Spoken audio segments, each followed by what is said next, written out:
Welcome, everyone, to another episode of In the Living Room.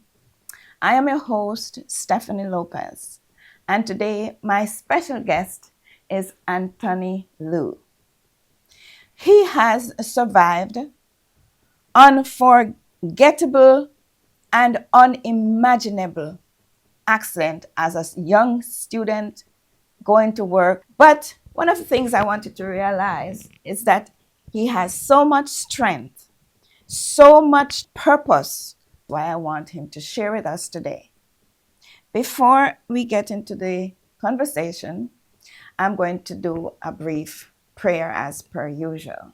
Heavenly Father, I just want to give you thanks, oh God, for this meeting. I pray, oh God, that you will bless him and that those who are watching will gain something unforgettable from his experience. Thank you, Lord. In Jesus' name, amen. His story is not just one of tragedy, but one of survival. Anthony, how are you? I am fantastic. It's so great to be here today. Thank you so much. You're welcome. Now, I want you to take me back to that time when this tragedy happened, that day. And if it is going to be, if you're going to feel, I don't want it to be like bringing back something that is painful to you. If it is going to be that painful, No, we're good to go. you're We're good to good to go. go. Can you take us back to that day when this incident occurred? Absolutely. So it was September 30th, 2009.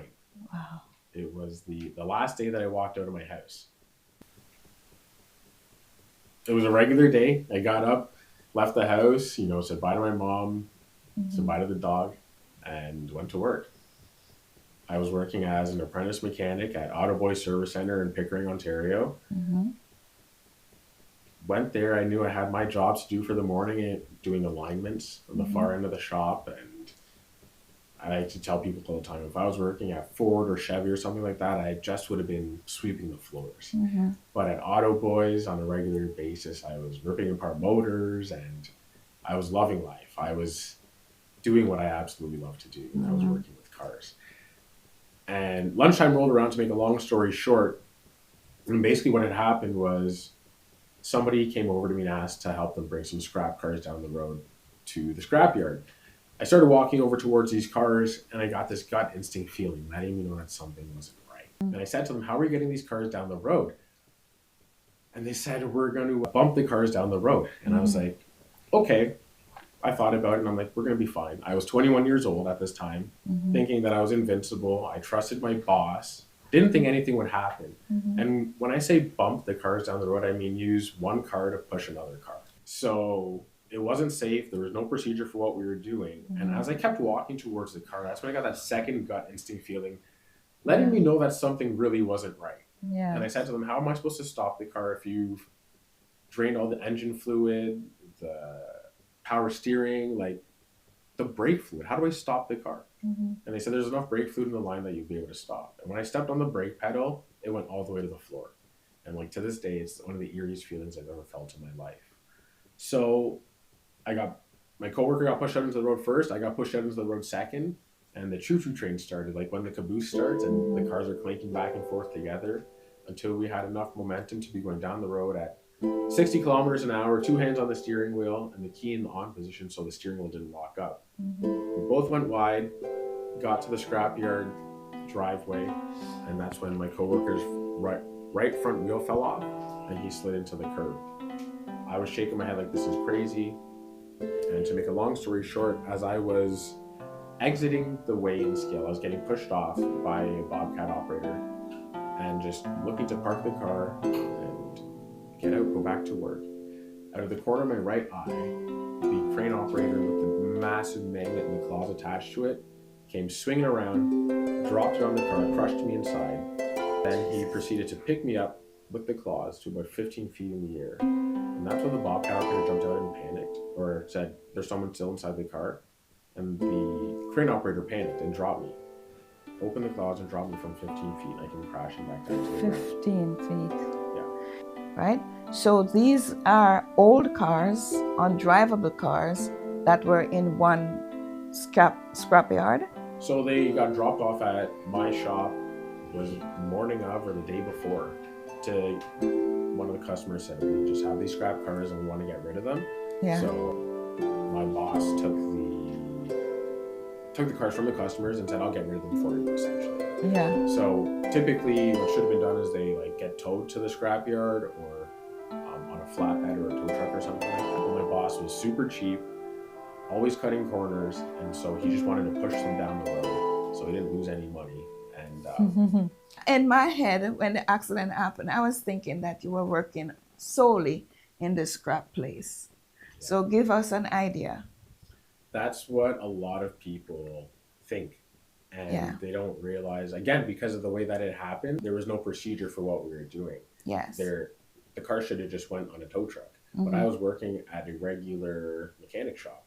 And my boss had the bright idea, because he's so cheap and always cutting corners, to push the cars down the road with one vehicle. Yes. And that's what happened. So we're not too far away, realistically, about 500 to 800 meters, and I'm probably still overestimating, but it wasn't really that far.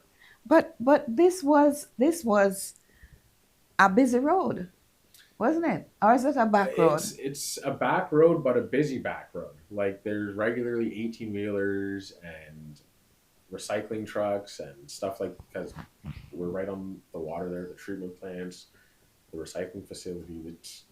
It can be a pretty busy road at times, for sure. Wow. So now go back to that time when you arrived at this place with this vehicle, with your partner, into this scrapyard, because they're going to demolish or crush these vehicles. So you arrived there now. And so give us now an idea of what took place. Tell me that little part now again.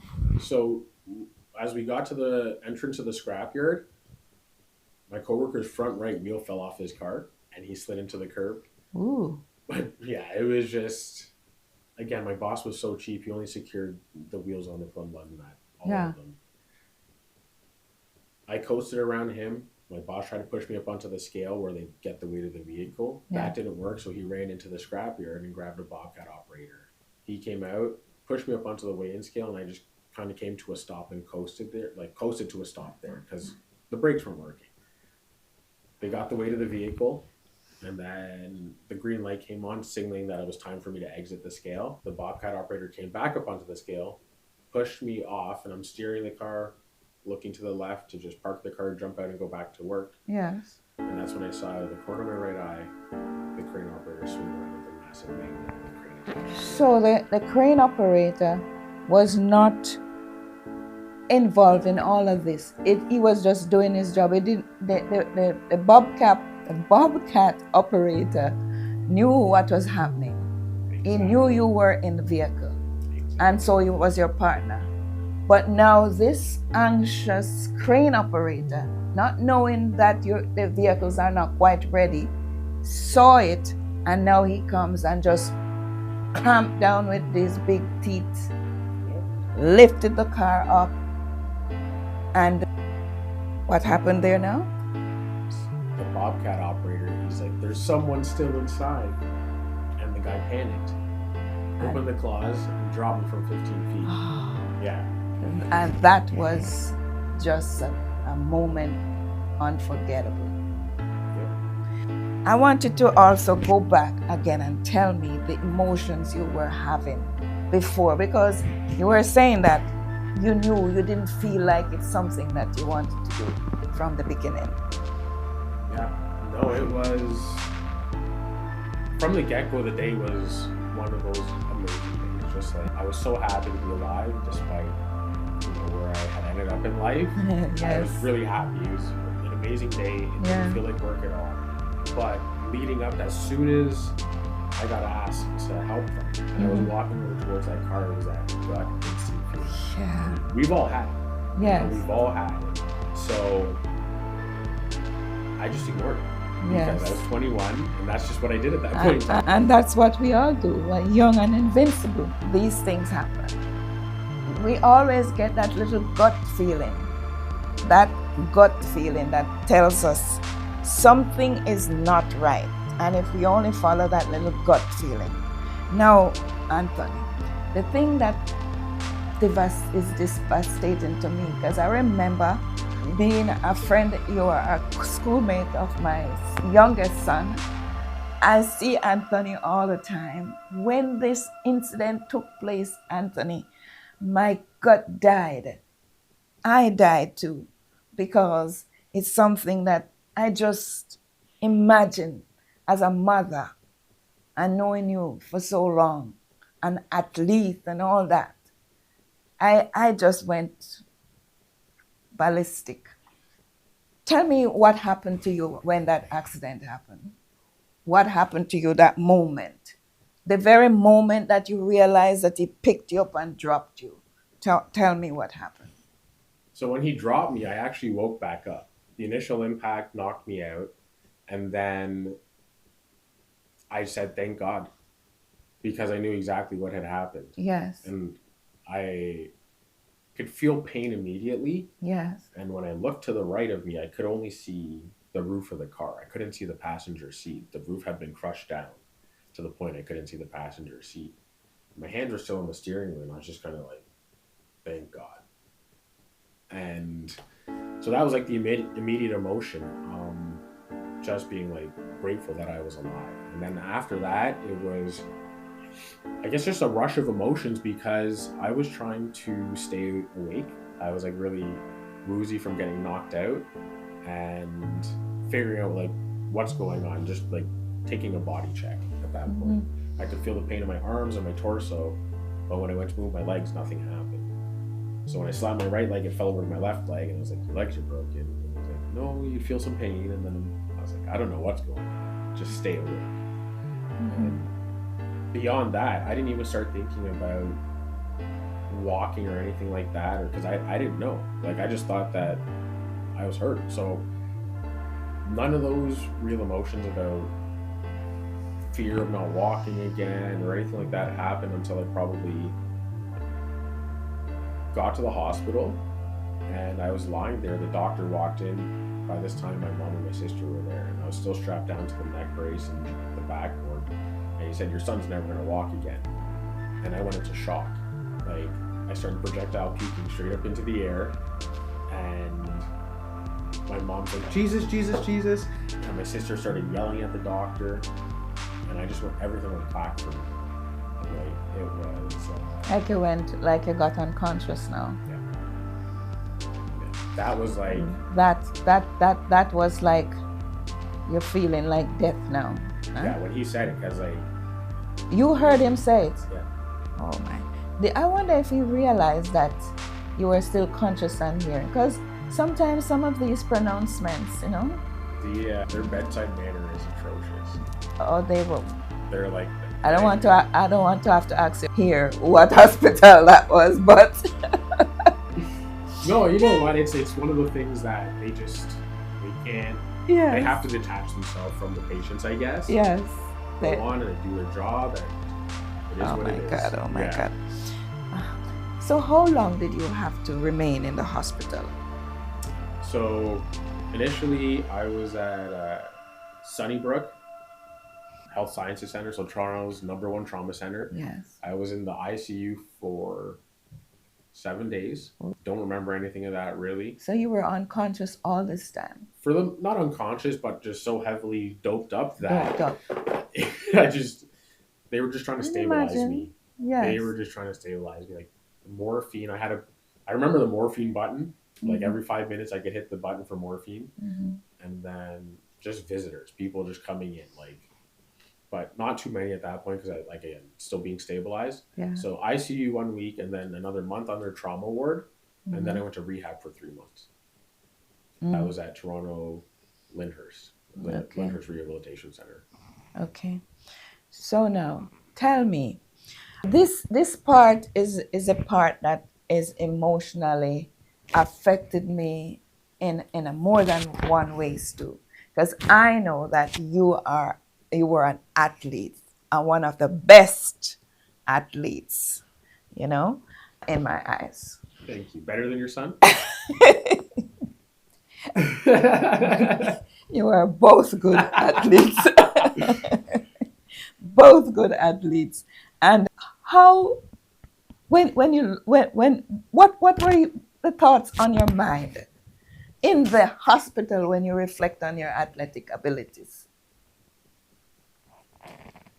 There were so many emotions because people just kept coming in and they're like, you're going to walk again. You're going to walk again. Because Yes. immediately, like when you hear that diagnosis, you're like, Yes. this isn't real. And I said, like, I'm going to walk again. Yes. So I really didn't think about it too quickly until probably about maybe a month and a half in. I'm like, nothing's happened yet. Yeah. I was like, what happens if my legs don't work again? Yes.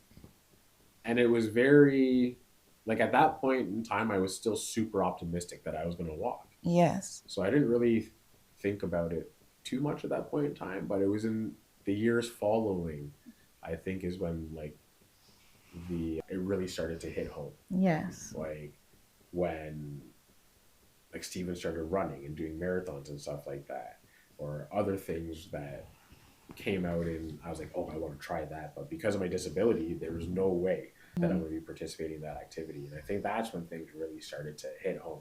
Because in the beginning, I was super optimistic. Yes. But yeah. Yes. What were your darkest, when you look back, your darkest moments would have been when you had these, when you realized,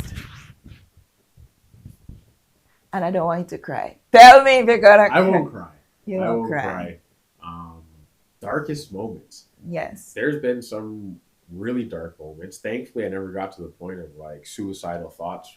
Yeah. Like, you know, but it's just anger, resentment, frustration, because if I always say when I speak, if only I had done the things that I needed to do at the appropriate times, I could have avoided a lot of this. Like what? Like what are things you could do? My schoolwork, showing up, just doing the things that I was supposed to do, you know, going to training. We were like little rock stars, so there was no repercussions for any of our actions. Yes. We had big heads, we did whatever we wanted, and like to our detriment. So it is what it is. Life happens and everybody has their own path and their own journey, but I drank a lot for a bit, and then they gave me a whole bunch of these pills when I left the hospital, like heavy narcotics. Thankfully, I was quite aware that those kind of things can heal you, and I was pretty scared of getting hooked on it, so I flushed a lot of it immediately, got rid of it, and went to more natural stuff. But it's thankfully just through my faith, God, my mom, and just the way we were raised in the church, I've been very fortunate, you know, to come out the other side and be as happy and optimistic and loving life as I am, I guess. Yes. Now, so some key people you had in your life at that moment. What were those key people? There are so many key people. Your son, for one, he's been a rock ever since, like, he's one of my longest standing friends, absolutely, without a doubt. Thanks. Yeah. My mom, my God, like, I don't know where I'd be if it wasn't for my mom. Yes. Then there was people that just came out of the woodwork, Yes. like my wife. Yes. We were friends of friends, Yes. but she had been in an injury the year prior, so she had an idea what was going on. And her and her mom came in and helped my mom through the whole situation, like lawyers and stuff like that, figuring that stuff out. My dad really stepped up because we weren't really having a great relationship at that point in time. My sister, like, kudos to her, because everybody kind of forgot about her because all the focus was on me. Yes. You know, she was 16 in high school, but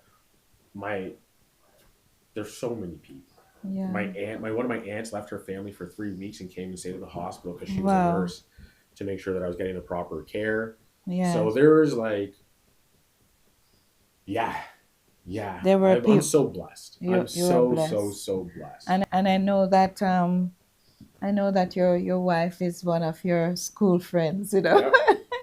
It's just so great. Now these are the kind of relationships that I love, because in the good and the bad, she stuck with you, which is wonderful. And you spoke about faith. Your faith helped to develop your mindset, because how did faith help you? How did that help you? So just like growing up, my mom always would tell us, just don't question God. Yeah. It's one of those things. You just go through life and the rain falls on the just and the unjust. So I remember dating a friend in high school, and her brother had cancer at like 4 years old. Yeah. Now, to go to Sick Kids and see a kid go through that, it puts life into perspective for you. Yeah. Like, Yes. it's not fair, Mm-hmm. at the end of the day. So I think after it all happened and realizing that crane came down with 25,000 tons of force, and I was still alive, no real brain injury. Yes. Because it came on your head. Dropped right down on my head. There's only a couple inches between my head and the roof, right? So 25,000 tons of force. Like, there's no way I should be sitting here. Only, they said when they opened the door, I was in a cocoon. And it was the angel's wings. That's what I say.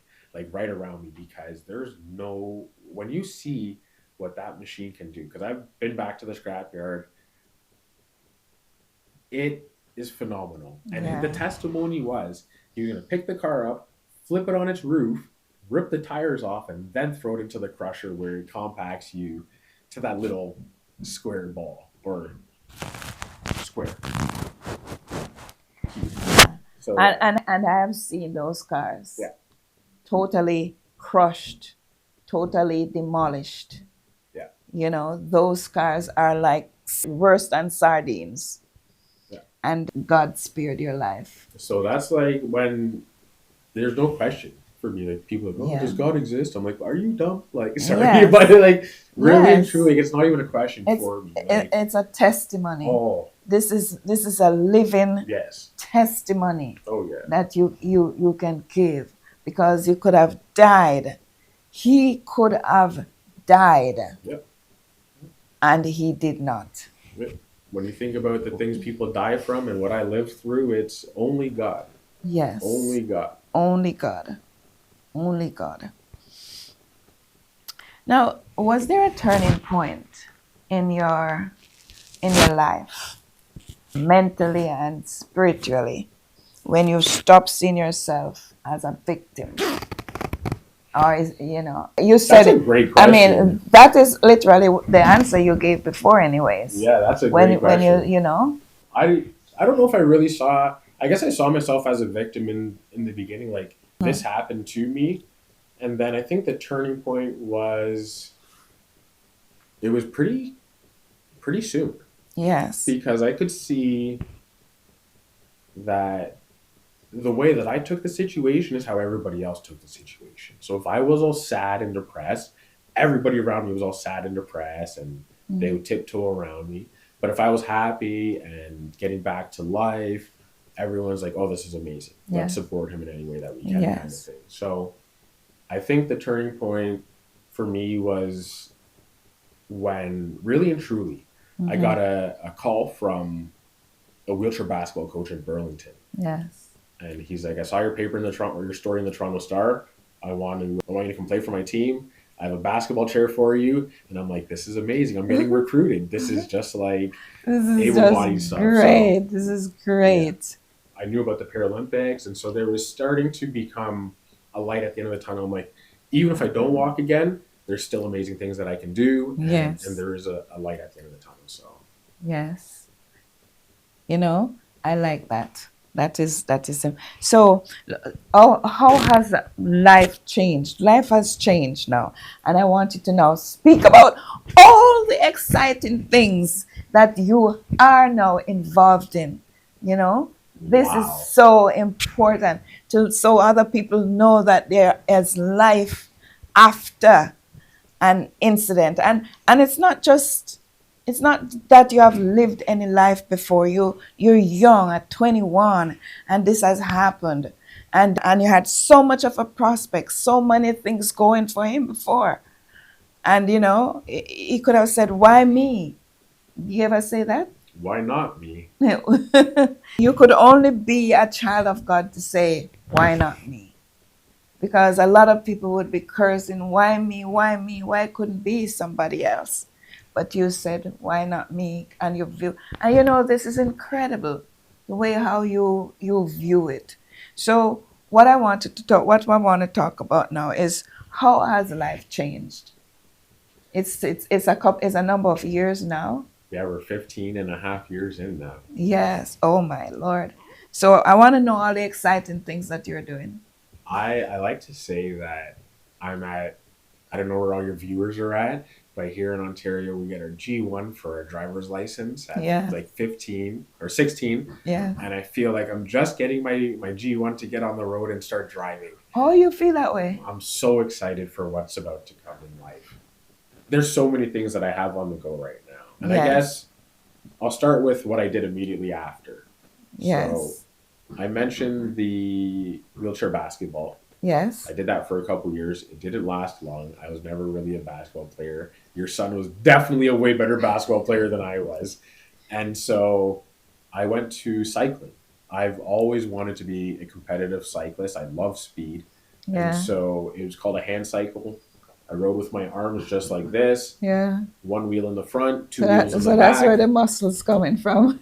Yeah, a little bit. And then, so I did that competitively for about 10 years. Wow. And that got me a full ride scholarship to the University of Arizona. Ooh. So I graduated May 2024 with a degree in rehabilitation studies and services. Ooh. Yeah, So that's nice. That's been like a feather in my cap because in high school I like literally lost my scholarship because I partied and got kicked out of Pickering High. So I didn't know that. I'd have come for you. yeah, I never graduated from Pickering High. No, No. you're a party guy. Yeah. Yeah, I partied too hard, had too much fun, and Yeah. I got kicked out. Beyond that now, after the competitive cycling, I've had, and even throughout the competitive cycling, I've had a calling to community service. Mm-hmm. So I volunteered a lot helping put on different parasport games here Yes. in the province, in our region of Durham, hosting a national basketball tournament just recently a couple months ago. Mm-hmm. And now I am launching the Anthony Lou Foundation. So very, very happy about that because, being disabled is not easy. And I went through the entire gamut from somebody that had car insurance, Mm-hmm. getting a lot of money in the beginning, and then got cut off and went straight onto welfare for 9 years, fighting every month to figure out how to eat, how to survive, how to get through the month. And then now, after losing a $6 million lawsuit, I'm on workers' comp. No. Through WSIB. So Hold on a minute. You mean after all of this, you lost the lawsuit? I lost a $6 million lawsuit. Yeah. Wait, are there any good lawyers out there? Is a period in which you can fight this? Because here you are, you worked as a young student, you were coerced into driving via, and It was illegal. There's so many. I tell you, when you have money, and when you are certain kind of people, you are standing to lose, and this is unfair. How It's could that disgusting. happen? It's disgusting. It's You know? disgusting because we won't even get into it right now. There's not enough time. Not enough time But to it's, talk about yeah. that. Yeah, like literally 8.5 years of litigation. You can look it up online. All the case files are there and stuff, and it was wild. And I think one of the bigger injustices is when we went to appeal it, they gave it back to the same judge to appeal his own decision. And I was like, how is this ethical? There's so many, we won't get into it, but Anyways. No. That part of it is injustice Yeah. to me. Oh, it's I mean, yeah. if you're fighting something like an accident that took place on what you have described to me, and it took place in a site that where more caution should have taken place. No. Not even caution. It was illegal what we were doing. Yes. And the ministry said, they just said, we don't see that. And they took $125,000 in fines, and just the owner of the company is like, can I give it to Anthony? They're like, no. They're like, he's like, he needs it. They're like, no, we don't care. Ministry of Transportation came. So they just took them. No. Oh, it's wild. No, It's wild. I didn't know that these things happen. Oh, it's. I really didn't know, and I would really love. There must be something that people can do to appeal something like this. I think there still might be, and it's like, I don't think I'll let it die down anytime soon. But when I have some free time after the foundation is up and running, I'll probably. Anthony, that part of it is the sad part. What are some of the things that you're currently doing? I know your foundation. So I started an accessibility consulting business. So we're talking like a lot of measurements, ramps, elevators, things like that, making sure that society and our environments are accessible to everyone. Whether you're an older person with a walker, you're a person with a wheelchair, you're a mother with a stroller, a delivery man with a cart. There are so many instances where accessibility is overlooked.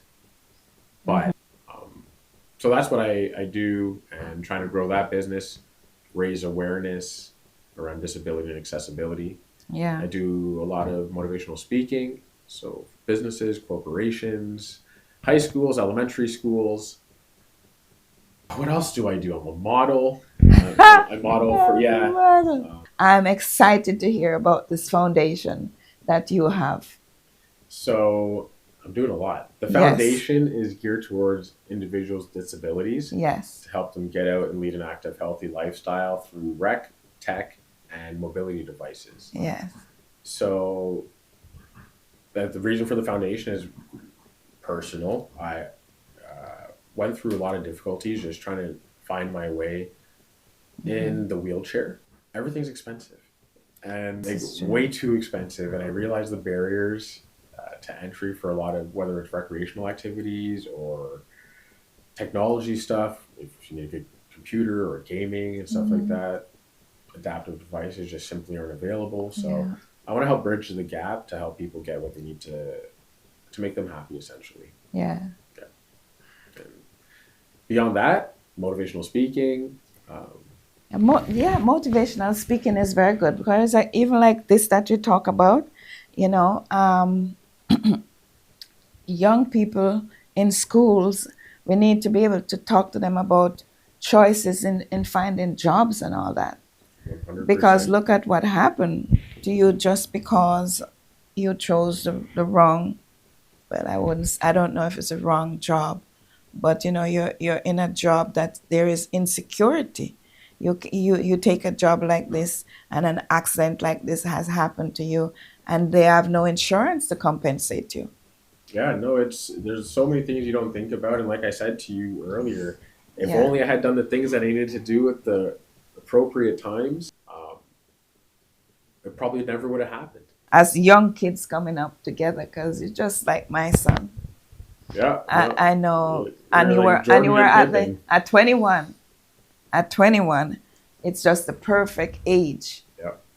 When young people begin to experiment and Yep. No, I would have. So I think I would have probably died on a motorcycle.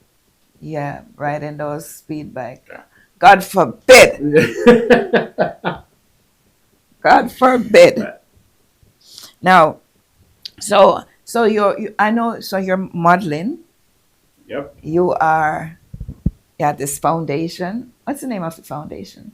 The Anthony Wu Foundation. Anthony Wu I'm pretty basic when it comes to things like this. So tell me, what are how can people contribute? My soft launch is actually at the Toronto Honda Indy this year, and um, beyond that, so that's a social networking event for people in chairs. So just getting my foundation out there, and people know that it's up and running.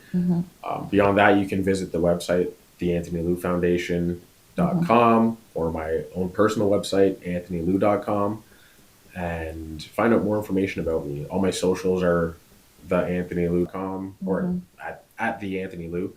And so I'm just getting everything set up, like all the donation pages and stuff like that. But anyone that is out there that would love to contribute, become a sponsor, take on an athlete personally, there are so many initiatives I want to do. It'll be slow rolling for some of them. Obviously, address the most important things immediately. But I'm still young, and there's so many people I want to help. So, And it's definitely going to be catered to people who are disabled in any form. I am so very hurt in knowing that you could have an accident like this and the workplace failed to compensate. This is atrocious. You have the foundation and you're going to be launching it this year. You have a date? We're up and running. You're up and running. We're up and running, and the official soft launch will be a week and a half. And a week and a half from now? Yeah, July 19th. Ooh. Yeah, at the Toronto Honda Indy. So yes. Yeah, I got some work to do. I'm actively looking for my sponsors right now, and getting the swag bags together, all my participants. Make it a big shout out. Make a big shout out. Look right into that camera. If you would like to support the Anthony Lou Foundation, please do so by visiting theanthonylloufoundation.com. There will be a donation link up, and if there isn't, please give me some time. Come back, circle around. We're going to be doing amazing things for the community. If you have equipment that you would like to donate, please hit me up. I will come pick it up from you and bring to my storage facility, because this is another one of our initiatives, is getting great equipment into the hands of people that actually need it. So I appreciate your support in advance. And I pray that lots of people out there and your companions, you went to high school and you still have a lot of high school companions who can respond to this, and support the cause. When I sent the sponsorship package out to one of my friends, immediately he responded. He says, I'm in for sponsorship. I got you. Don't worry about it. And I was just like, wow. And then another one of my friends with the catering company, he's like, I got you. What do you need? And high school friends, and I was just like, this is phenomenal. So just feeling super blessed. I'm glad that the disability, you have not made it become something as a barrier to your progress and your outlook on life. Is so important. I want to ask all the people who are watching, please, to support Anthony. Is there any final words you want to add, Anthony? Yeah, for sure. I think I just want people to really know that it doesn't matter what the situation, the trial or the tribulation is. Like, you legitimately have the strength within you to make it through. Sometimes it's very difficult, it's tough, but you got to dig deep. Don't give up on yourself, no matter what. And you can make it through. I promise you that, because I am a living testimony. And there's so much more to life to live. Don't give up. That's a wonderful word to kind of end with. I admire your resilience and your strength. Please support his foundation. And I'm going to conclude by saying, strength doesn't mean walking away without falling or walking without falling. It means getting up with a new purpose. And if this story moved you, please share it with your friends, subscribe, and remember, your worst moment doesn't have to be your final chapter. Thank you so much for listening. Join us again in the living room. May God bless you. Thank you, Anthony, for coming. Thank you. You're welcome.